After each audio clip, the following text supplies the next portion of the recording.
Attack!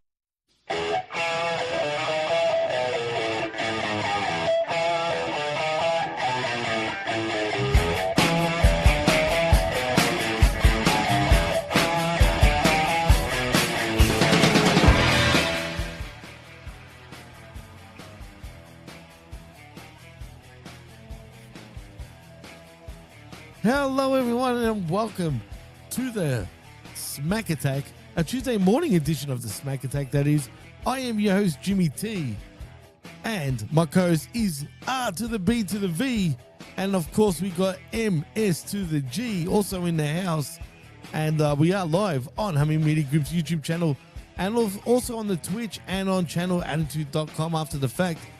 Boys, welcome back to the Smack Attack. A late edition. This time was my bad. Yesterday I slipped through, unfortunately, and but here I am. It's better late than never. But Rick, welcome back to your own show, man. And what's going on, man? How's things? Weren't you two just on air talking a little pro wrestling? We were, as a matter of fact. Hey, I guess we're gonna sub one out, sub me in. So I'll give you my best here. It is me, the Big Rick Hernandez, here to stay. Pro wrestling punditry, lucha libre, that is pro wrestling for brown people. We're here to talk about that here for you today. MSG, thanks for joining us, brother, here on the late edition of the Smack Attack. Yeah, guys, thanks for having me back. I'm making the rounds today. We're doing all of the different podcasts, getting all caught up here. And yeah, I did watch SmackDown last week, so I was like, all right, well, let's jump on and let's do this. Very, very nice. Yeah, and Jimmy, don't expose the business, brother. We didn't oversleep. We didn't have to work. We didn't have anything going on that pushed this back. We are just we're stealing gimmicks around here. Russo brand, they do their Raw and SmackDown tapings in one day. We thought we'd just jump on the bandwagon and just steal their business model. Yeah, exactly. No, you're right. We're doing the one-day gimmick over here. But, I like to be transparent to our listeners. You know what I'm saying?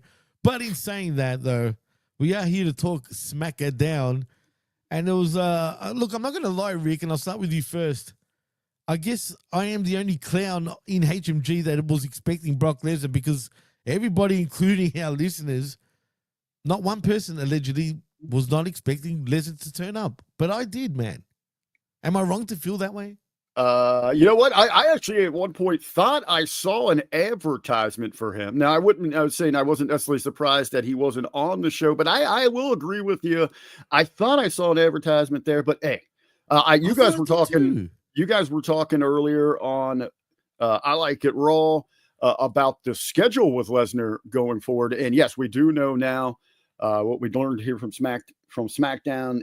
The match between him and Cena and Lesnar not going to happen in Paris. So if he's not going to go to Paris, we thought maybe he'd at least show up in Canada where he lives. But no, he doesn't have time for that either. So we are going to wait a little bit with Brock Lesnar. You know what? Maybe they held it off a little bit here because they're catching a little bit of that smoke with him. Right. We've had Triple H kind of pass the buck. Oh, Cena wanted this. Cena came back and said, no, this was a WWE thing.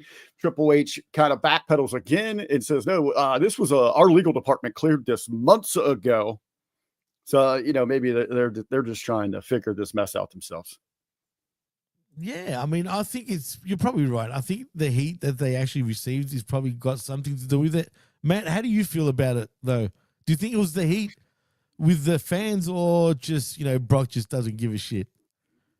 Well, I think obviously Brock doesn't give a shit in general what people think about him. I mean, he's plainly said he doesn't like people, but I think WWE, I don't know, do I think they responded, or they had a visceral reaction, or thought, oh, wow, the online community acted or reacted in such a certain way that we now need to hold him off of TV, maybe only keep him for pay-per-views? I don't know, man. Like, if you've already pulled the trigger and brought Brock Lesnar back, why stop there? I mean, at least at this point, just go full at it, right? I mean, I think it's more of a case. He probably just doesn't want to go to Paris. They're going over for that weekend. He's like, hey man, it's going to cost you an astronomical amount to get me on the other side of the world here to go do a wrestling match for you. I'll take care of business here in North America.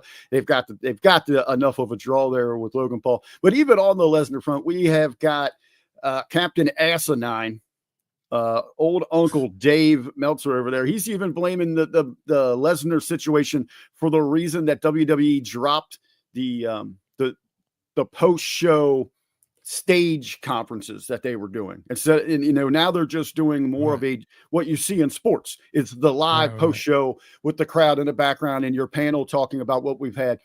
He's come out, Meltzer's come out and said, oh, this is because they were terrified that somebody might ask a question about, get out of here with that mess. First and foremost, those things were as scripted as anything else is what we see on the PLEs, on weekly TV, that we see on Unreal.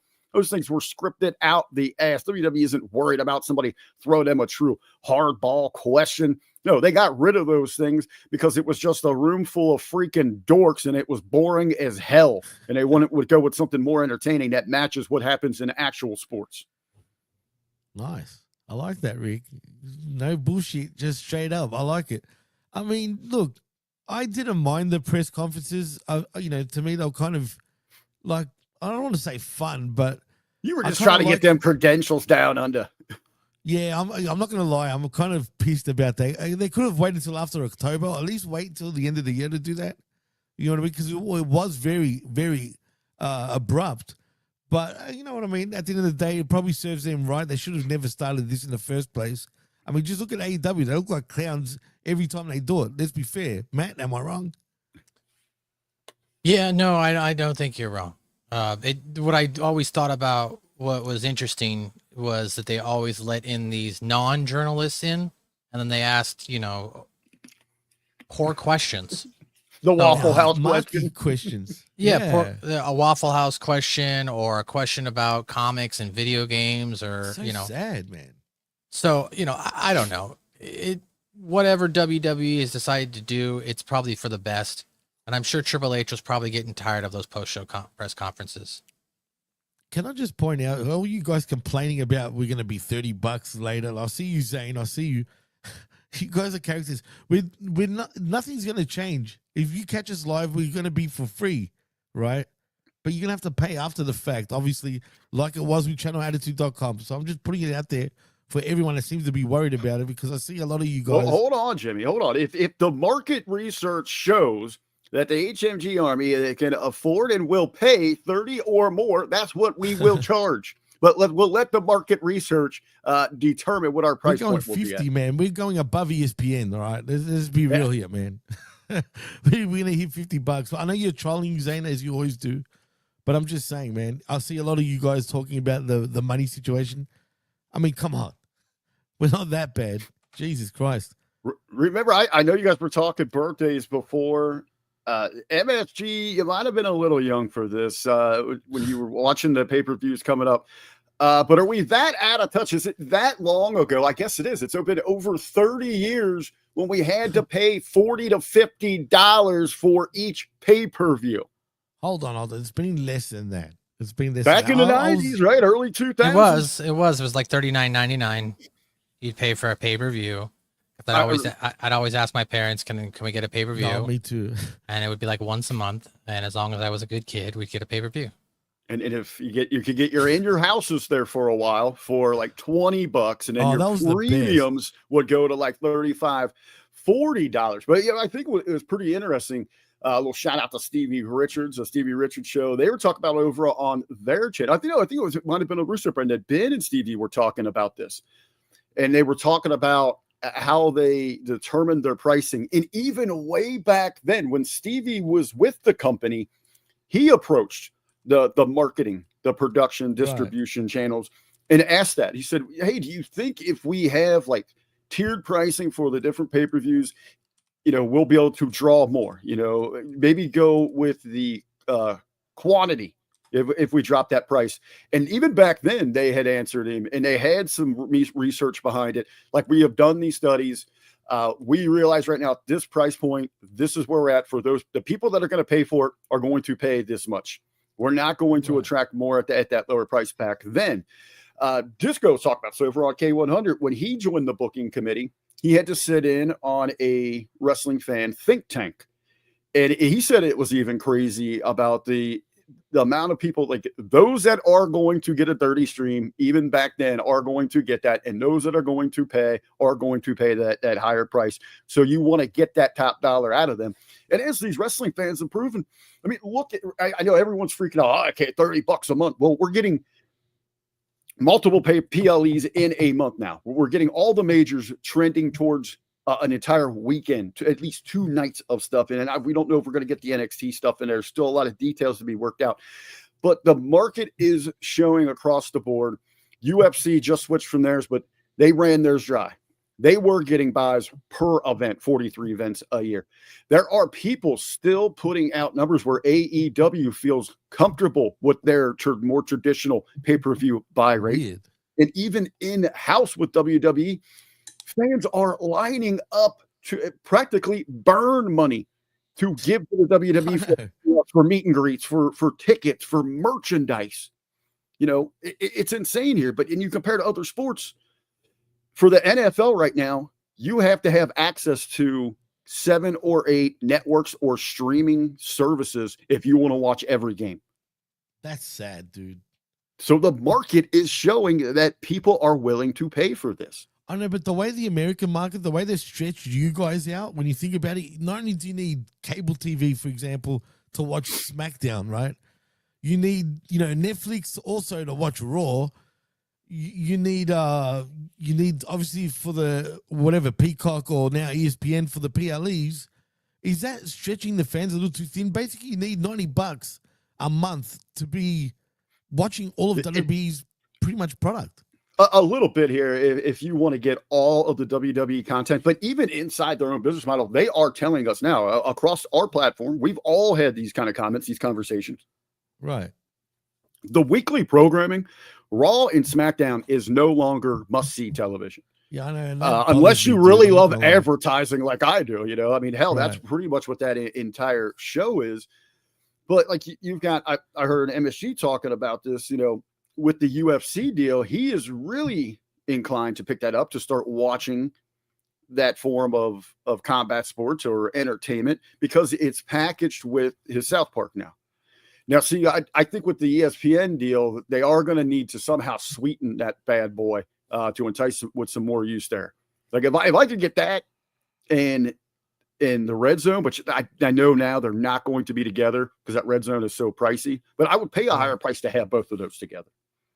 You know what? I mean, if I was in that situation, which I'm not, thank God, but if I was, I'm willing to. Look, man, as crappy as it is compared to back in the day, I used to pay so much for pay-per-views every month. Like, you know what I mean? Except for when I was young, I had to force my parents to pay for the pay-per-views. I'd beg them, you know what I mean? But I'd only do it when I was on, school holidays, basically, and had the summer off. Because realistically, I was going to school and the pay-per-views run on my Mondays. You know what I mean? So I was at school. So, but after, obviously, once you get older, you get a job, whatever, I would pay, man, every pay-per-view, WCW, WWE, like TNA, like I used to waste so much money on pay-per-views. And once the WWE network came into play, I was like, wow, I couldn't believe it was even a thing. I thought, no way this is true. You know what I mean? And yeah, man, I did. I paid for grass. I had it legitly, dude. I had to pay for 2 different providers. This is how much of a mark I was, because WCW was on one provider and WWE was on another. So you were forced to like choose or have both, to watch both. Like right now, MSG, how many streaming services do you register to, paying out for? Oh, shoot. I mean, I've got Disney Plus and Hulu. I had HBO Max. I canceled that. So I have Paramount. My parents have Amazon Prime, so we swapped there. That's about it. I don't pay for HBO Max anymore. I'm not paying for Netflix right now because I only had Netflix so I could watch Tires. And once that ended, I was like, okay, I don't need Netflix for the time being. I was watching WWE and Tires. That's all I use my Netflix for. Right, exactly. So at this point in time, I have like 3 or 4 streaming services. I don't know if I'm gonna. I mean, I have Paramount, so UFC's there. But am I gonna add? Would I pay $29.99 for ESPN? Maybe. Do I have to worry about that? Well, that's a different conversation because of the fact that I work for them, so I get a discounted rate. So I don't. But then again, I don't even know if I'm gonna get a discount right now. So it remains to be seen what happens. Yeah. Also, let me clarify something earlier.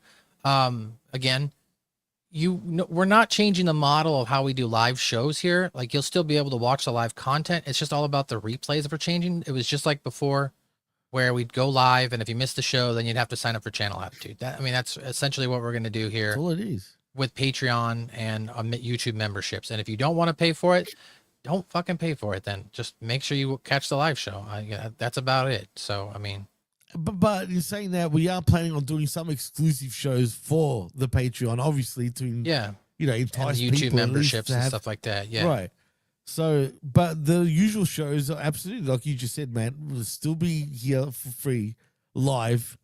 But after the fact, if you didn't catch up on it, you just, got to pay a small fee. But anyway, we're still a while away from even doing that. And we're still in planning stages anyway. So there's nothing to worry about there. I just noticed how everyone's starting to talk about it a lot. Yeah. And it's just like, oh my God, he's making a big deal out of it over nothing. Like, you know what I mean?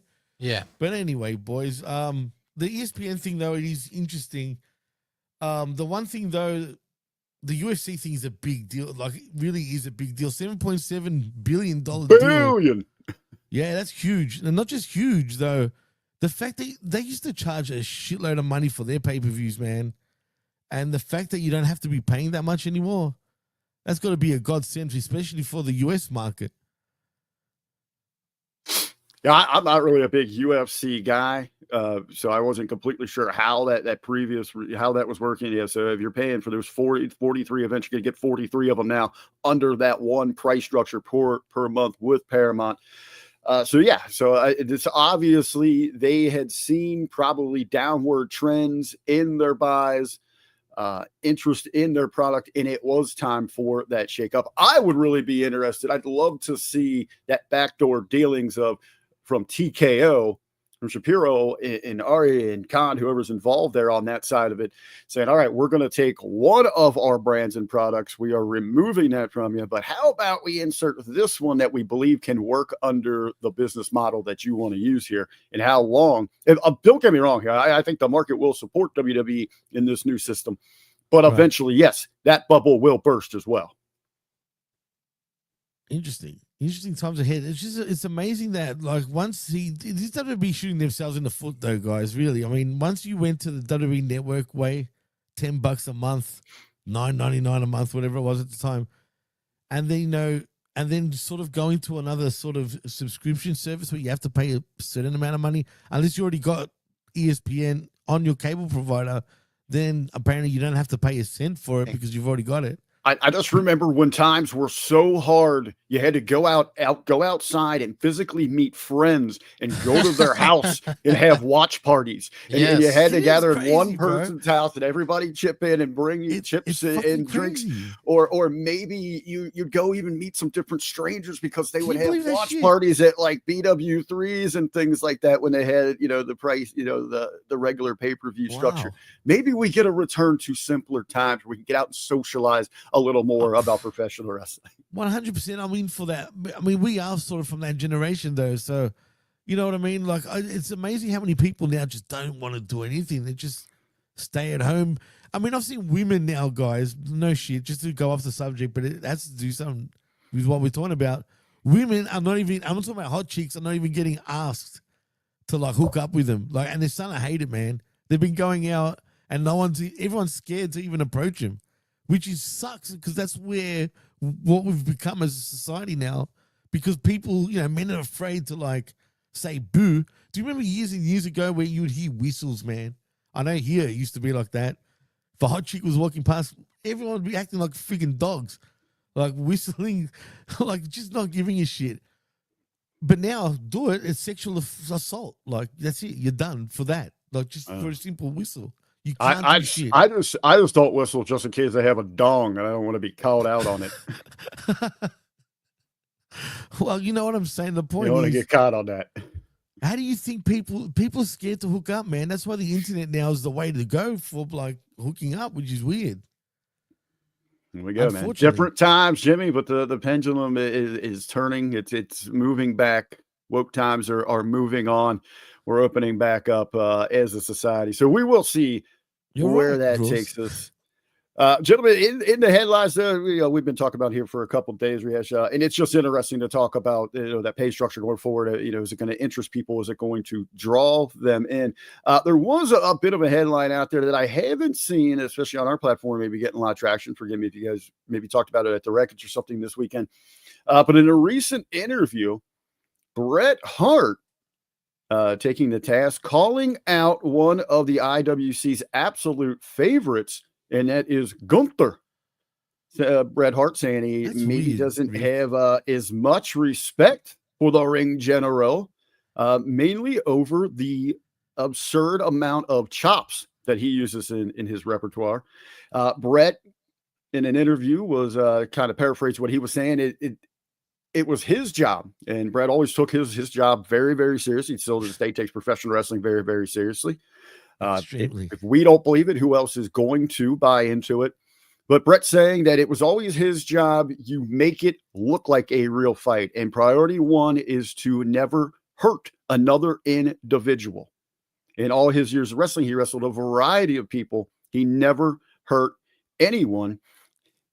This is why he doesn't understand the overuse of the chops in a wrestling match. One, we've never seen anyone win a match with chops. When you are taking those things, every time they hit you, it's like your chest is caving in. The next day after you work somebody like that, you are bruised, beaten. You're in pain. And that's not what professional wrestling should be about. Bret even acknowledges that it was Flair that brought it to prominence. He even mentions that when he worked Flair, he's like, man, after the day after, like, why am I hurting like this? This is not professional wrestling. So he mentioned somebody like Gunther here, that he doesn't have respect for someone that is using those to get over. He's like, I'll ask you this first, MSG. One, do you agree, disagree, buy or sell what Bret is saying? Two, why is it that the chop is become like this pathway, this passage of acceptance, of approval amongst pro wrestlers? Because you see it all the time. They're always taking their selfies and put them to social media about the chops that they sustained in a match. It's true. Do I agree with Bret Hart? I do agree with Bret Hart that as far as wrestling is concerned, the whole point is to work in a sense where nobody actually gets hurt, right? You should build that trust with your in-ring dance partner. The chop thing always makes me question stuff, not just like them putting over how many chops they got so you can see how red their chest is, but also the fact that other fans or other wrestlers are willing to then chop normal wrestling fans as well. Like wrestling fans look at it as like some sort of like sign of like a mark. Like I was like a tribal acceptance or something. Right. Like I was able to take that chop, so now I'm one of the boys. You're one of the boys now, man. Taking the chop.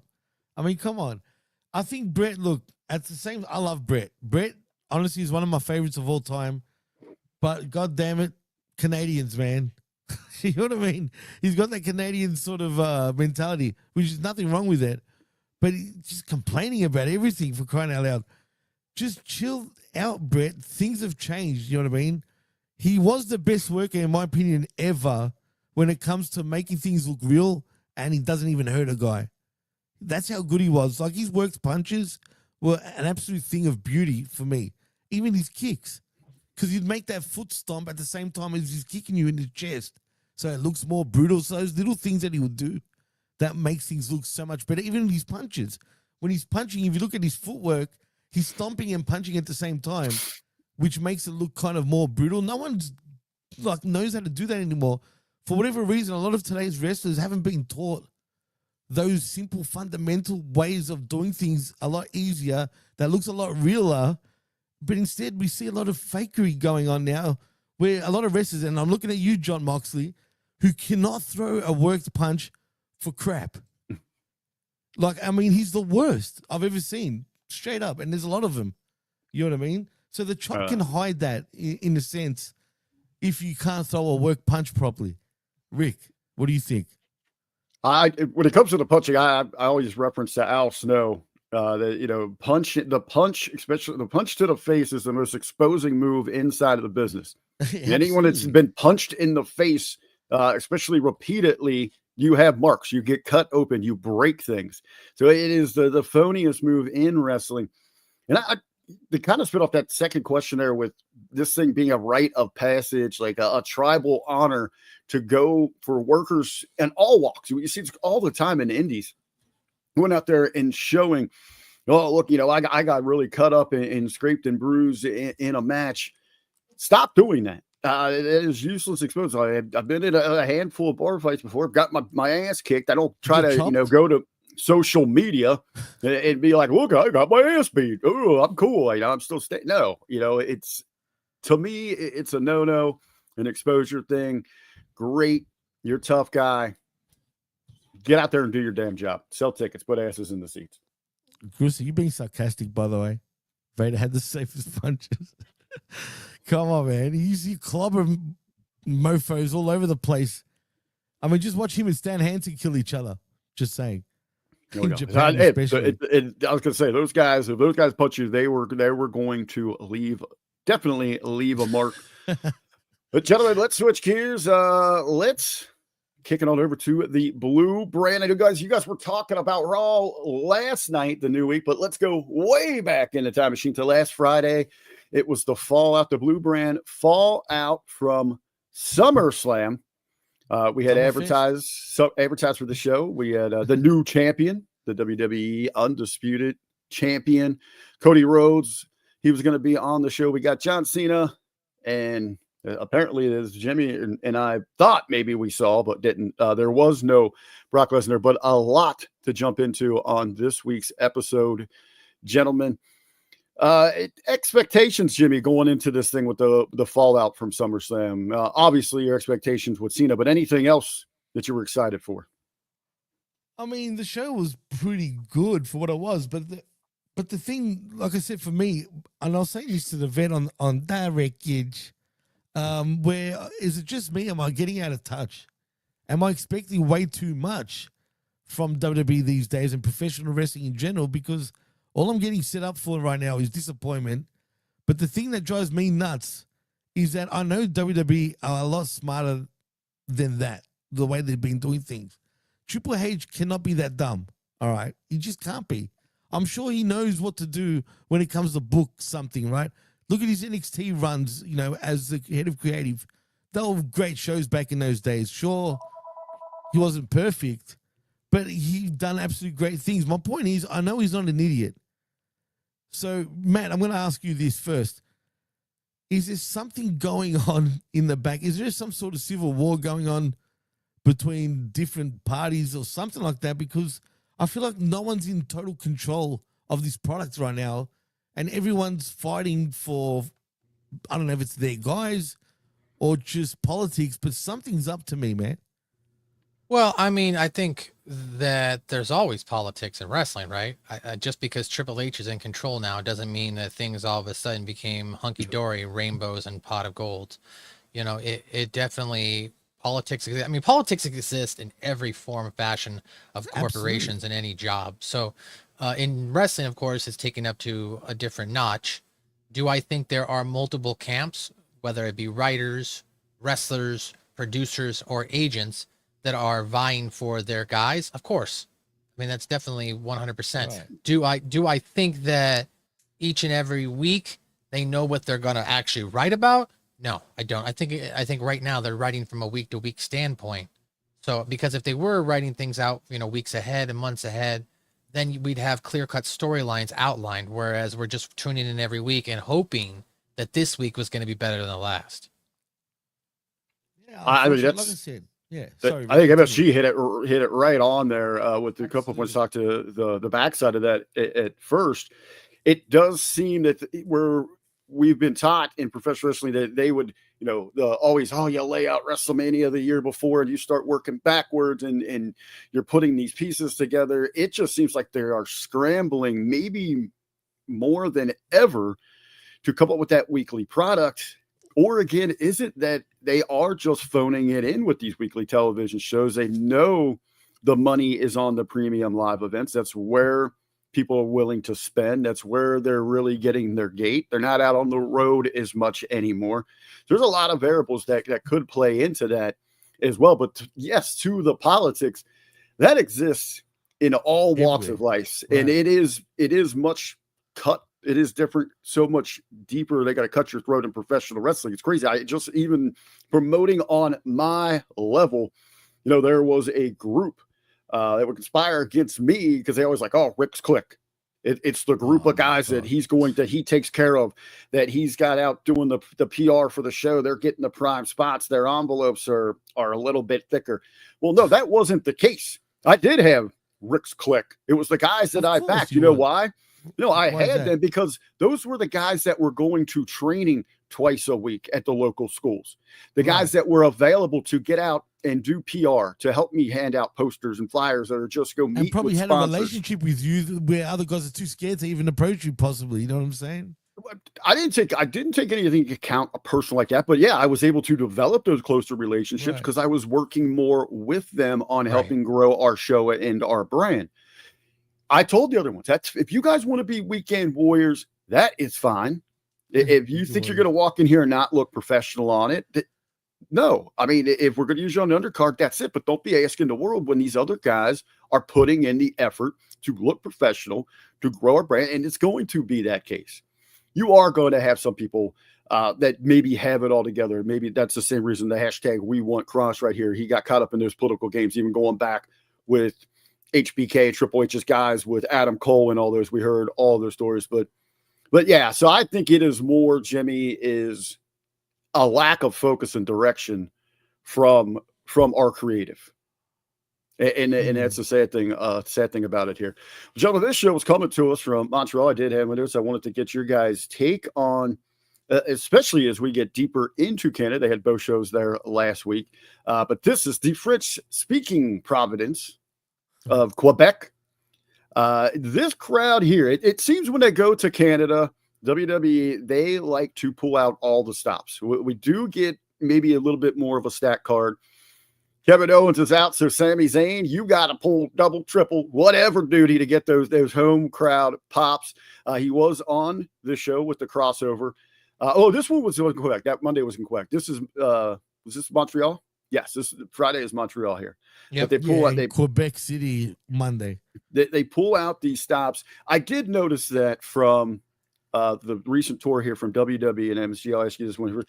The Canadian fans are really up and down. It seems they'll go up when they are handling their portion, if you want to call hijacking, contributing, whatever that case might be. But man, when they go into a law, man, it turns into like a Japanese crowd. Like they're just sitting on their hands. How do you feel about the Canadian crowd there? Pal, buddy? Me? Yes. Yeah, you. Oh, sorry. I didn't know you were directing it at me or if you were directing it at Jimmy. No, how do I feel about the Canadian crowds? I mean, bizarro world sometimes, as they've been referred to, right? Where sometimes they're up and sometimes they're down. I also think that there are more hardcore wrestling fans, so they like what they like, and if they dislike something, they're just not gonna react to it. You know what I mean? Like, that's what you're supposed to do in general. If you don't like something, don't react. So that way it gives an indication to WWE's writers and staff and Triple H specifically that that's not working. So, kudos to the Canadian crowd for being themselves. I don't think they were much of a distraction on these two shows as maybe they've been in the past. I didn't think there was any trying to hijack anything on this show. I mean, yes, there was some annoying chants and some annoying sing-alongs that they do, but at this point, that's kind of become expected, as far as what I see. Well, they call it Les Marques, according to Zayn. well, Jimmy, did it get you fired up when we open up this show with John Cena? And he tells them that it's always about the crowd, that they're the reason, so they can hijack everything they want. Cena's here, doesn't care who it is. It could be Brock Lesnar. He's going to take him down. It could be anyone in the back. Jimmy, let's see. We immediately got to start. Are you feeling the vibe, the energy? Are you back on board with loyalty, hustle, respect, John Cena?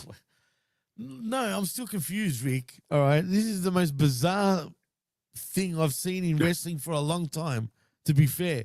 How did we waste those 7 months? What happened 7 months ago, guys? Did we all just get neuralized by WWE themselves? Literally, It was like a bad trip, dude.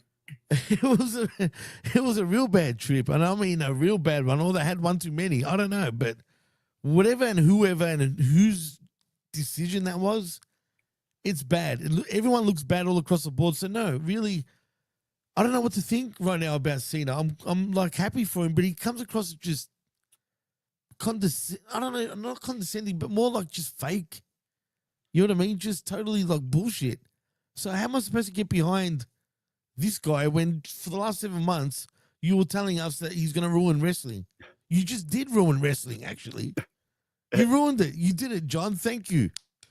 You just did it. Even though if it was intentional or not, it doesn't matter. They shouldn't have gone back on it, man. They should just stuck with it until the very last month, maybe, where he says goodbye and all that shit. I just don't know why they would do this so abruptly and so just no thinking about it. Just I could picture Triple H saying, "Don't worry about it. They don't give a shit. They know it's all bullshit." So I think that is. They realize how bad the previous 7-8 months were.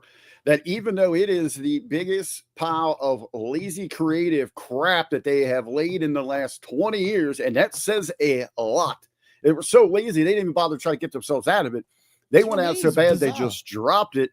And the fans wanted out of it so bad, they didn't care. MSG, what were your thoughts on that? I don't think I've got to hear you really talk about that yet, MSG, about the just sudden switch here in gears and dropping everything with Cena.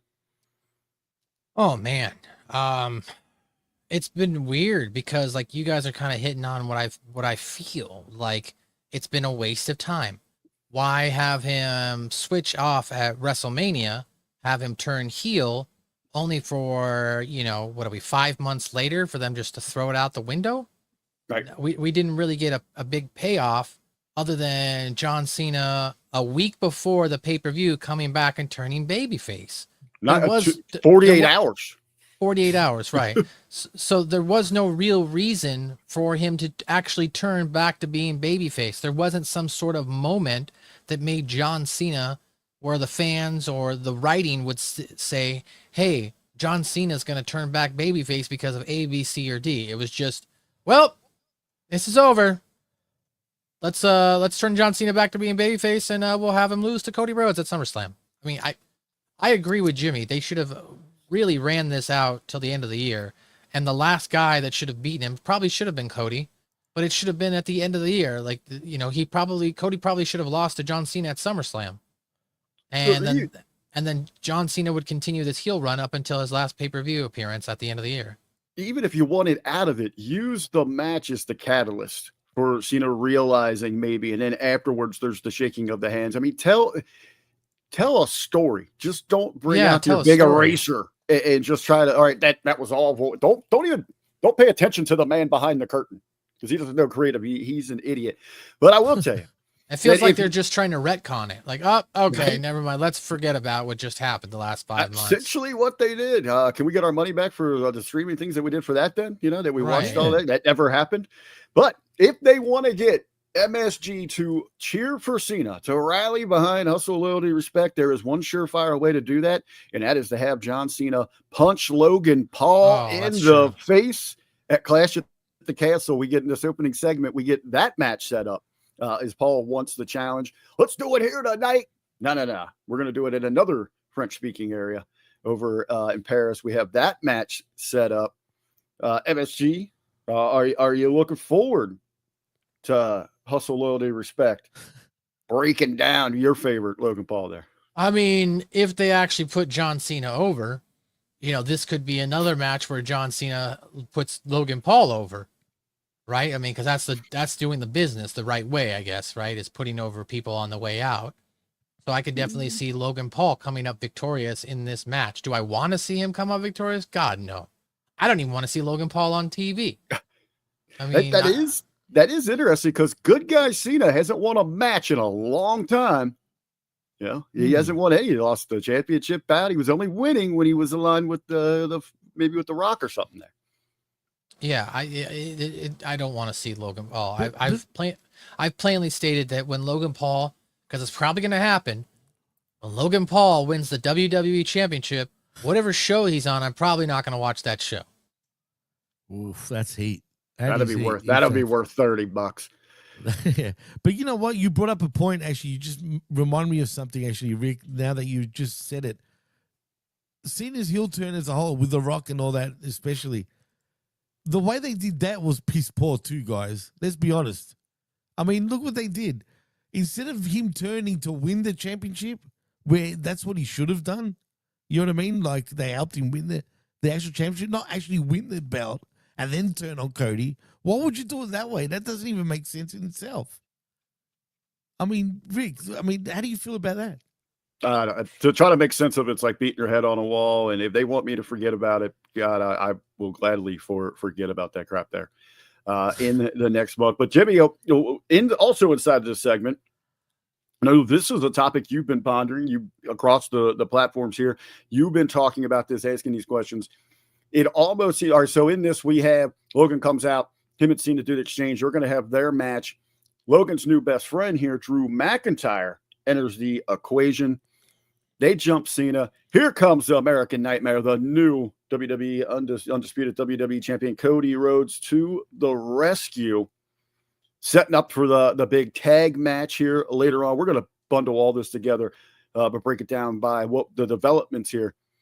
It really looks like we're going to get, again, we've been asking what's next for Drew. Where is he going? He's one of those made guys a little bit where they can heat up, cool down. Looks like we're getting another heat up for Drew McIntyre, as he's going to be presumably here looking like the next challenger for Cody.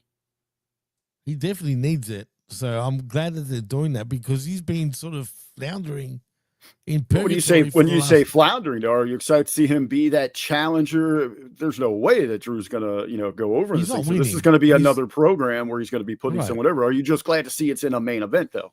I think he would be happy enough to realize it's all about making money, right, in this business. So I think he'd be happy to be back in the main event picture, because, like I said, man, what was he doing before that? Having a feud with Timu Undertaker, like everybody likes to call Priest. You know what I mean? Like, or homo version of Undertaker, whatever they call him. At the end of the day, that was going nowhere. He was getting buried too in some ways, man. I felt like the way Priest walked out of the cage is a good example. Like, that's a buriage to me. I don't know if he's done anything wrong, but he's one of those guys that's, I don't want to say willingly, but he'll do what he has to do for the company. But he will make it known that he's not happy about it. He is a professional. It's going to make it look good. Right. But MSG, do you think, do we get to a point where we just, all right, they're just heating Drew up again, let's not get excited about this? Or is it one of those, all right, let's just enjoy the work as it unfolds?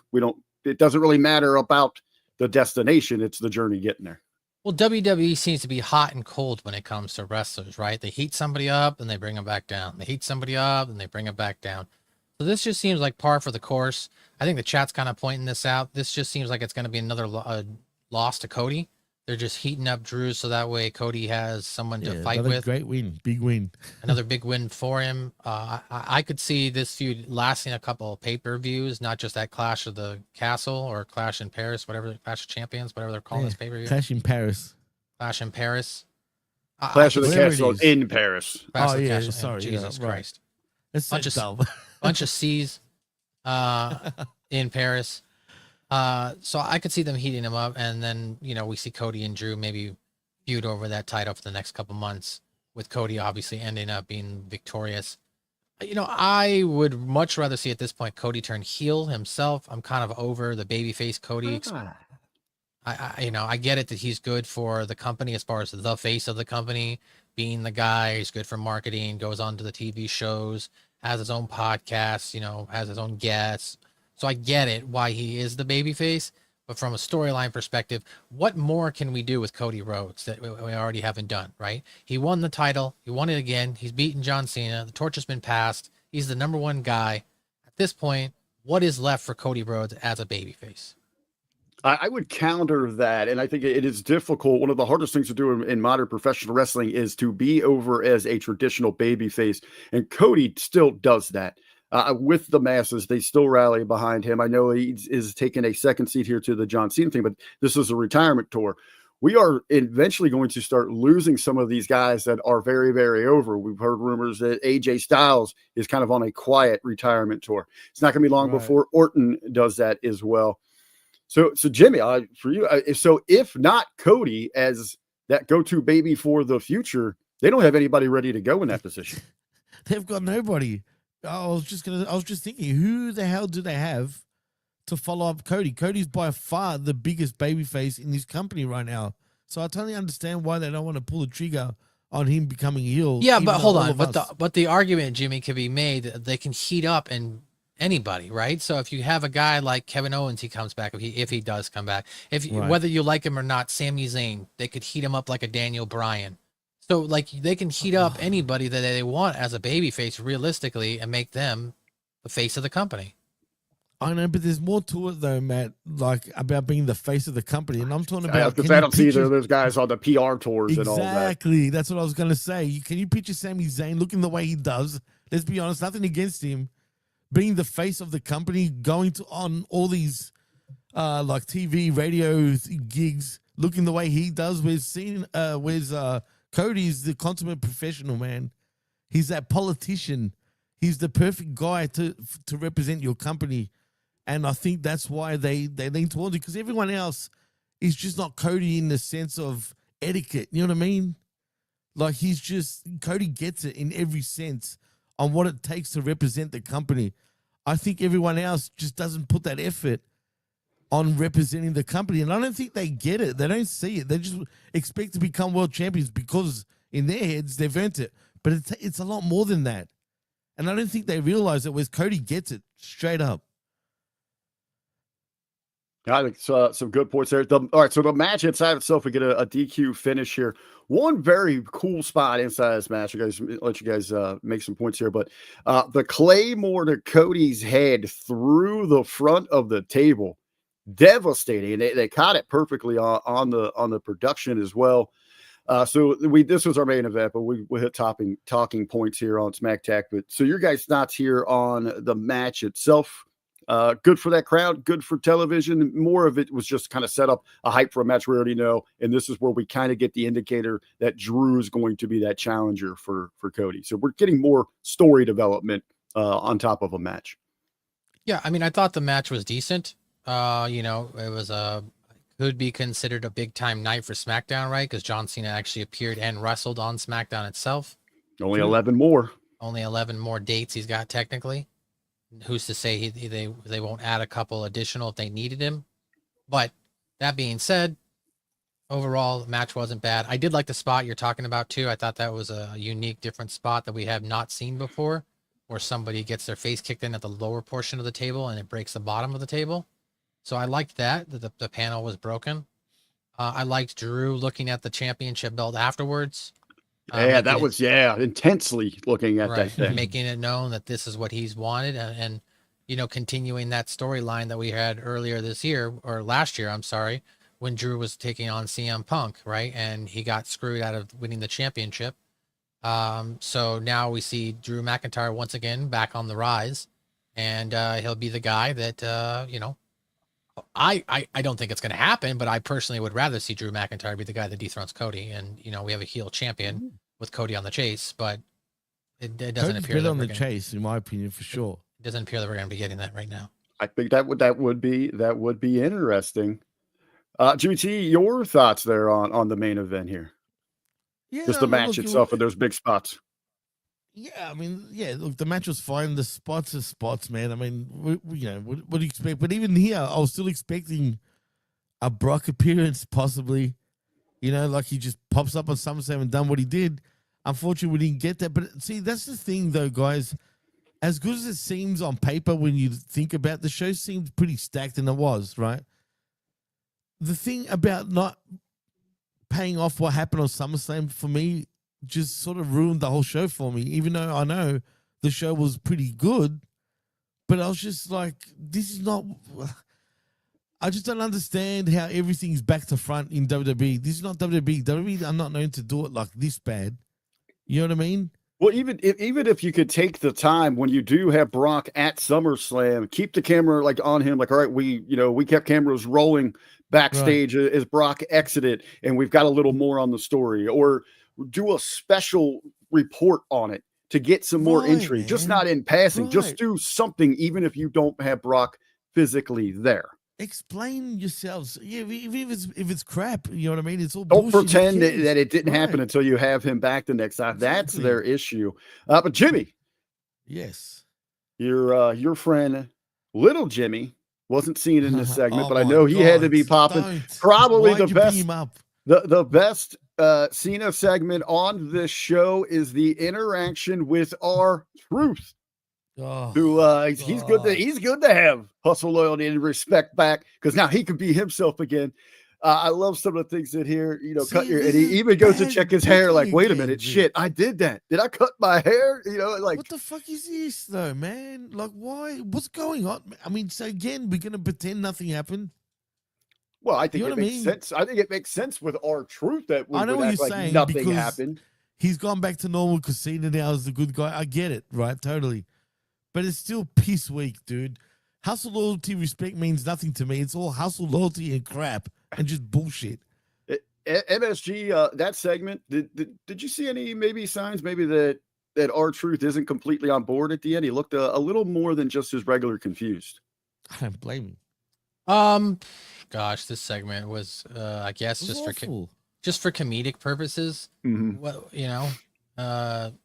more of an explanation, I guess, to turn R-Truth back to being a full babyface, because of John Cena's a babyface and he's a babyface. But I think it was more, other like than you that, said, it was kind of a throwaway segment. I think it was more of like an acknowledgement of them knowing how stupid of an idea this completely was. To just try to erase everything just like that. Maybe it was. Maybe it was just them laughing at the fans. But you know what's even more whack? You know how WWE love, changing their own history and just history in general, right? They're going to pretend this never happened in the future. Like once Cena retires and all that all never happened. I'm telling you, they're going to erase that. I'm telling you, man, they do this. They're going to change the course of history again, and they're going to expect everyone else to be like, they'll forget about it. But really, people are going to post memes 5 years from now. Remember this? When Cena was this, and then it's going to happen. But I'm telling you, they take the piss on us while the fans absolutely blow their hard-earned money, which is higher than ever, to go and meet Triple H for 20 grand. Get the hell out of here, man. Yeah, get that money ready. Who the fuck are you? But if you're willing to spend that much, by all means, I'm not mad at you, but you're just being a sucker, man. You know what? Again, it's not that much. If you pull together, invite your entire family tree over, everybody chip in. You can watch WWE programming. And we got 2 segments back to back here on this show featuring my family tree. Oh, and we get them in tag team action. We get JT Mateo in Talo Tonga taking on the Motor City Machine Guns. This match, kind of what it should have been here. I mean, Machine Guns just kind of get put down by the Big Force, demonstrating the power, just raw power of Tala Tonga inside of this match. Gentlemen, real quick, thoughts here on the tag match featuring, so hard, I always want to say Cobb.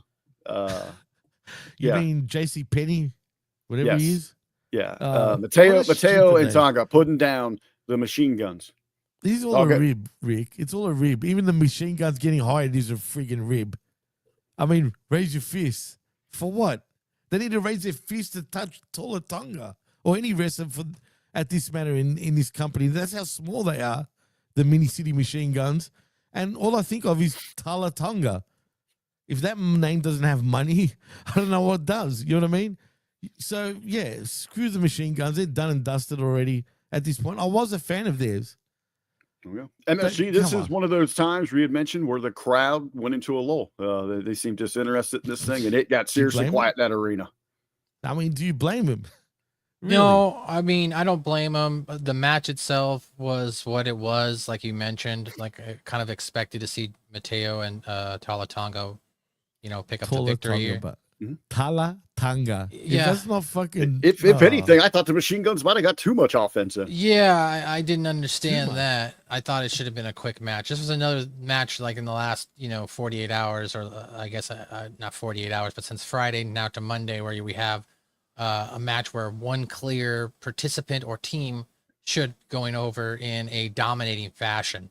Like this match should have been like 3 to 5 minutes with them just beating the crap out of Sabin and Shelley and ending it. Especially if they're trying to build them into this tag team, it's going to be, champions. So I thought the match is what it was. After the match, with the whole cutting the promo with Solo Sikoa, I think Solo Sikoa can be very entertaining on the mic. I thought he was entertaining in this segment. He's underrated. His facial expressions I thought were really good. And then of course setting up the Sami Zayn match here, I thought it kind of made sense because of the fact that they're in Montreal. But, I think we all kind of knew what was going to happen when that match eventually happened. Yeah, you got the numbers games, but certainly I will agree with you guys on this with Solo. He has been so good of late coming into his own. I think he is one of those still where less is more with him. Right. I like him better in the backstage vignettes. It seems to just run a little too long with the live crowd. We did lose them here, but as MSG mentions, they get that major uplifting moment, that big pop from that audience when Sammy's music hits. Yeah, no, absolutely. But at this point, I'd rather them just put a mask on Sami Zayn and call him generic. Well, I mean, he's still getting reactions. I know the character seems a little drawn out. I have seen that across the IWC. People seem to growing a little tiresome of it here, but he's still getting big time reactions in these arenas, not just when he is north of the border in Canada. They love him. They love him all over the world, man. Are you sure it's not his song? When you think about it, everyone wants to go, ole. It's part of the package, man. They love him, man. The Syrian maple syrup sucker across the world, they pop for Sami Zayn. The Syrian maple syrup sucker, whatever the hell that is brilliant. That is absolutely brilliant. And you know what? You would have thought he would have had the decency of wearing Canadian colors when he came to the ring, but nope, we had Arab writing on his. That was John Cena's gimmick tonight, dude. Yes, you can't take that from him. So he's got his regular gear, and as we would see, though, now we are developing a little bit of a story. I'm expecting to get that maybe at Clash because he was invited over to Raw, as you guys talked about, and he does mix it up.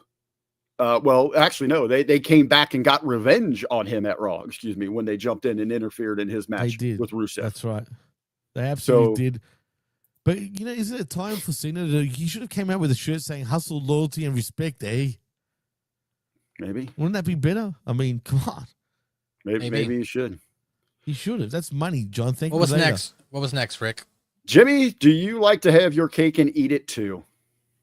I mean, at times, but doesn't everyone at this point? Absolutely. So, yeah, we get I want my cake and I want it now.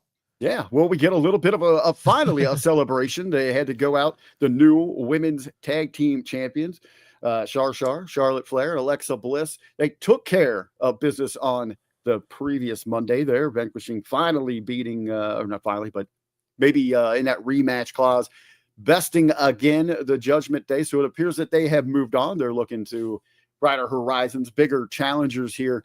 They're having a little celebration. We've got Alexa's doll. Charlotte's got a doll now. We got the combo pack coming out for the holidays for the BFFs out there. We got a little cake celebration, but how dare they celebrate these two women in Canada? And we get the interruption from the greatest Canadian alive, Chelsea Green and the Secret Purvis make their way in. And even Chelsea's a little peeved about this one, MSG, as it sets up the match with her and Charlotte. Your thoughts on the party segment and the match itself? Oh boy. The party segment wasn't bad. I guess the doll thing was kind of cute if you're a fan of these two. I did like Charlotte Flair, instigating to Alexa to give her a hug. And they still didn't hug, so we haven't gotten the payoff that these two are actually friends yet. Yeah, everyone was waiting for that big hug. I liked Chelsea Green and her Secret Purvis. that's the one. Them coming out.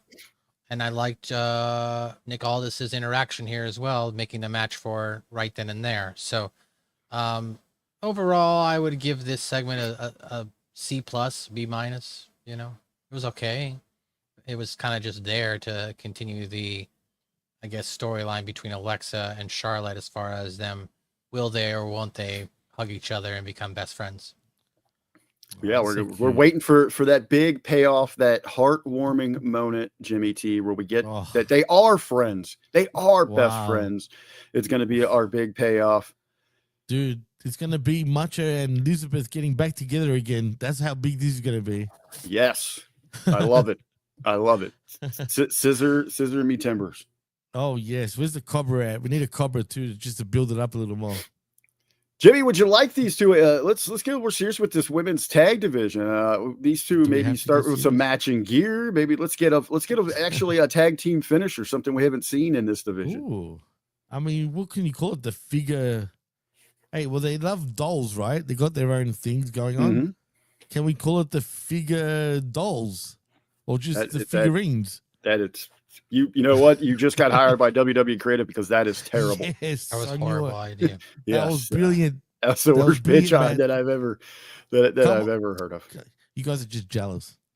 Look at you guys. Look at me. Don't even sell it. God damn it. Eat a dick, both of you then. Fine.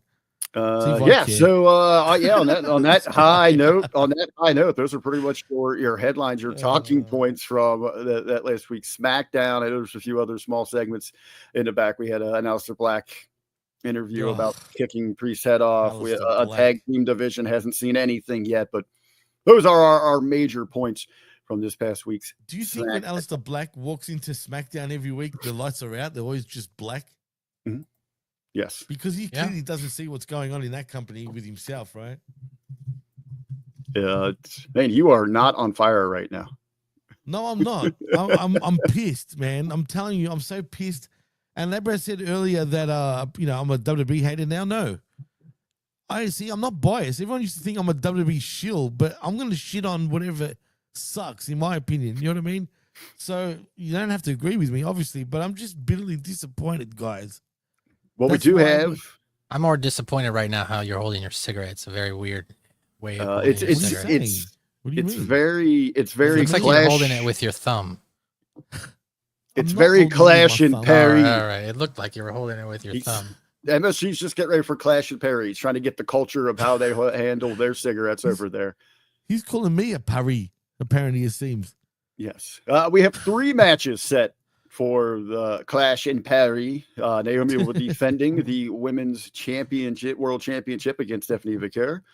John Cena and Logan Paul we got on this show. And as you guys talked about earlier this morning, we have Seth Rollins versus CM Punk versus Jey Uso versus LA Knight. Fatal 4-way in Paris for the World Heavyweight Championship. That's coming up here in a couple weeks. I'm guessing we're going to get Cody and Drew. I mean, that's probably the 4th match they're going to put on. Cody, Drew, and then we'll probably get a 5th or 6th. Maybe AJ Styles and Dominic again or something.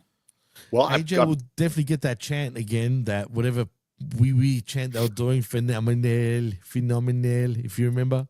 I am glad that you mentioned Dominic Mysterio there, MSG, a little bit of a plug, because between now and the 31st, when WWE heads to Paris, coming up this Saturday, we will have coverage for you of Triple Mania, Triple R, big event where Dirty Dom will be a part of their main event in a fatal 4-way for the Triple R Mega Championship.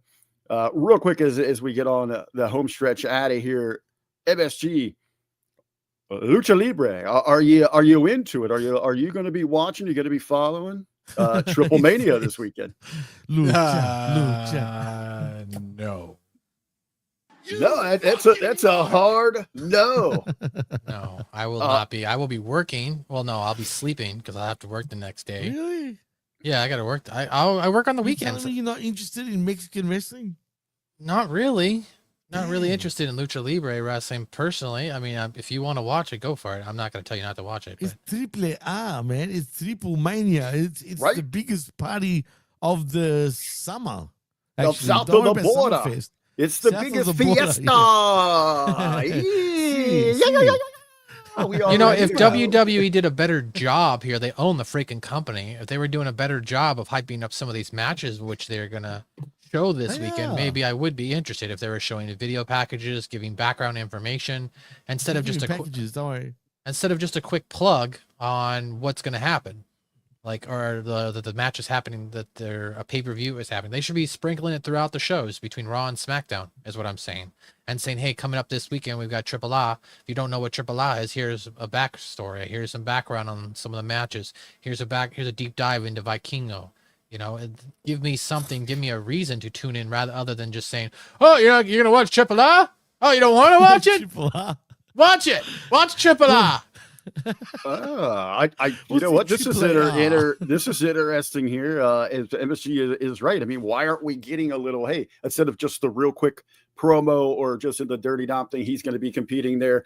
Again, it's going to be Vikingo defending the Mega Championship against Dominic Mysterio, Dragon Lee, and El Grande Americano. So it could be the Mega Championship.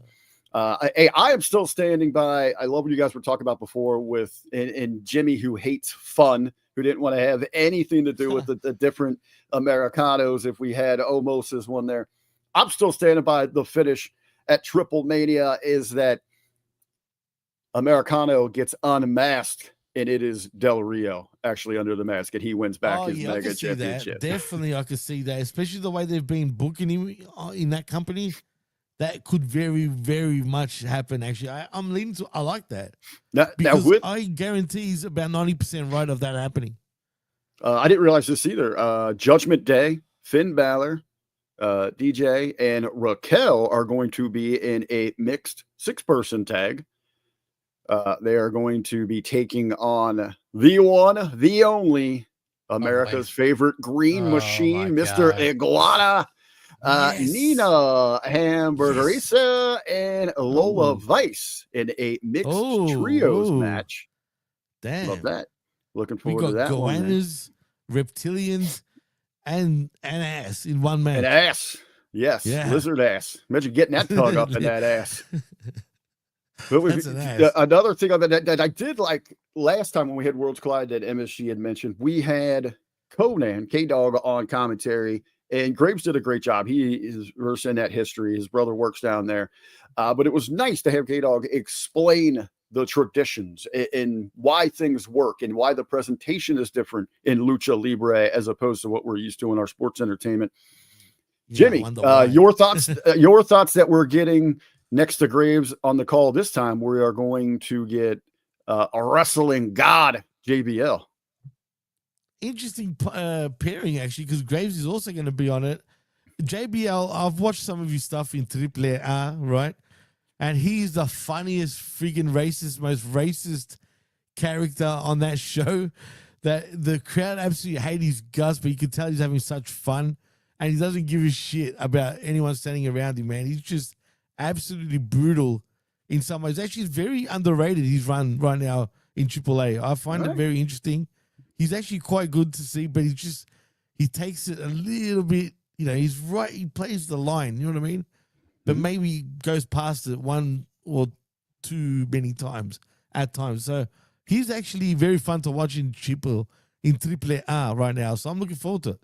Well, if we learned anything today, if anyone enjoys racist rants, it is the Salami Jimmy T from Down Under. So I'm looking forward to seeing how he adds to the commentary. Again, we're going to have watch along stuff with it. We'll have those up this week for you. We should cover that Triple Mania, actually. Already way ahead of you. Already way ahead. Would you watch it? We only wake you up for the important stuff now, okay? You'll just be there Saturday.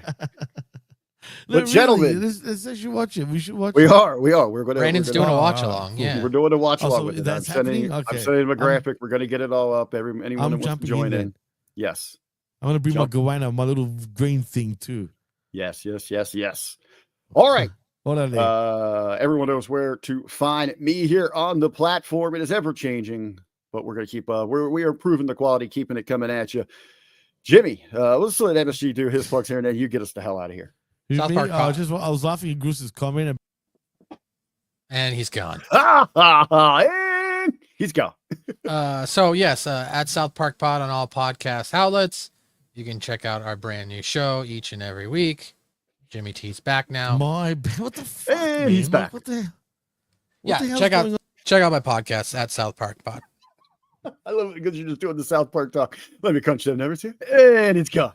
And it's gone. And it's gone. I guess we just need him to hit the outro music, or you can just end it here, MSG shit. Well, ladies and gentlemen, that's going to do it for another edition of the Smack Attack. Of course, you can check out the rest of our content here on, all the podcasts. Monday Locker Room, Friday Locker Room. What else? Wednesday Locker Room's on hiatus right now. Pro Wrestling Reflection Podcast. The Wreckage. And 7 days a week of us geeks. And much, much more. So that's going to do it for this edition of the Smack Attack. So we appreciate you showing up, and we appreciate you hanging out with us on another edition of the Smack Attack. And we're gone.